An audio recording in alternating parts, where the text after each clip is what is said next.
True Blue Apron review. It's been a month, so what? Why not? Let's do another one.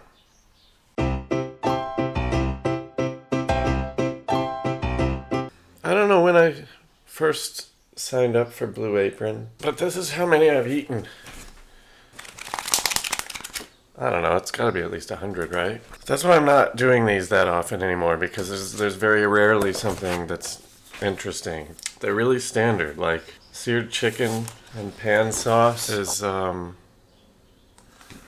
feel like I've had it 100 times, and cumin-crusted pork farro. I've never had that until Blue Apron, and now I feel like I have it once a month at least. But every once in a while you get something like Sicilian cauliflower pizza. Crap. Oh, here's a little update. True Blue Apron review. They changed the cards. This is what it looks like now, and this is what it used to look like. The pack is, here's the new one, and then this is the old one. They put like a checklist. It's pretty fucking lame. It's like, I guess for the idiots, they would do the checklist, and they would check that first one in for you so that you knew you were supposed to actually get a fucking pen, as if you weren't doing enough shit. And I did that. I'm Donald Trump. It's not in any way more helpful. It's actually worse now because it's like, I don't know, and it's harder to read for some reason. I don't like it. I don't like it. So for the pizza, preparation it was one of the ones where they make you pick some kind of leaves off of some kind of stems, and that's always a fucking pain because they're always wet and they always stick to your fingers. Outside of that, it was pretty easy. Unless you count, I guess you would count rolling the dough as prep, even though it happens much later in the game. Well, first of all, I don't have a rolling pin, and I'm not gonna buy one just because they do pizza once every 3 months. They're like, use a rolling pin or a wine bottle, wink. I do have wine bottles, but I don't know where those have been, and I don't feel like they're clean. And I do feel like pizza dough is really sticky, and so it would just get germs all over it. So I just use my hands, and it takes forever. Cauliflower, otherwise known as broccoli's boring white cousin. If cauliflower had a higher fat content, it would be James Corden. James Corden wouldn't have a career unless he was fat. He's a white, boring cousin of somebody. Why does he have a show? Because one of his writers came up with singing with famous people?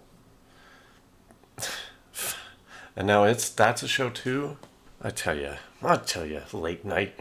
They should fucking think they're lucky stars that Trump is president, because otherwise fucking nobody gave a shit about late night. Nobody gave a shit to such an extent that they hired a doughy fucking British guy. This shadow is bothering me, but I'm not going to do anything about it. I might as well be the James Corden of removing shadows. Why do I hate him so much? I'm going to give prep a fucking 0. Fuck you. Prep. I haven't done this in a while. Prep and then cooking.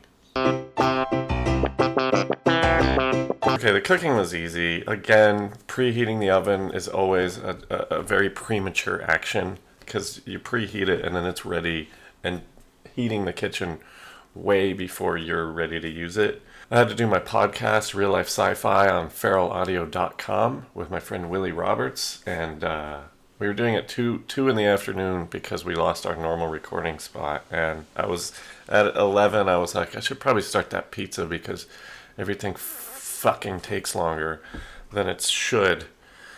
And then I sat around for another hour, and at noon I started it. 1:30, when it was time to head up to old beautiful Burbank, it was very apparent after an hour and a half of trying to make a pizza that it was nowhere near. It wasn't even in the oven yet. I was making the sauce.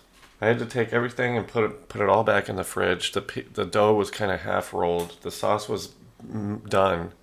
Came back, had to kind of redo the fucking, well, everything. I mean, I had to put the sauce back on the thing and re-roll it out. This is boring, but it didn't cook evenly. You know, half of the crust was burnt and half was not even partially cooked. So I had to overcook it to compensate for that. And also the cheese then got burnt. Like, it wasn't like stringy mozzarella cheese like you've seen on every single other pizza. It was just like tough. So cooking, I will give a fucking 0. The taste, What's up with the taste? I mean, you tell me. It's a cauliflower pizza. First of all, cauliflower doesn't taste. I know I say that a lot about a lot of things. This one, I don't think I'm being hyperbolic. It is one of those things that people dump a fuckload of cheese on. The tomato sauce that they give you is always the same. It's just a matter of what spices you put in to kind of change the flavor. I don't think that there were any spices. There was red pepper flakes. So the tomato sauce just tasted like out of the can because I kind of overcooked it. And I'm not putting that on me. The taste was also very burny. Tasted burned. I'll tell you this. I like oregano.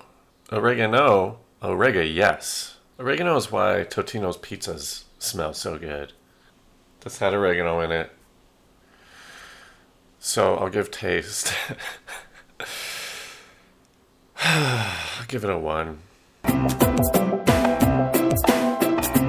Reheatability.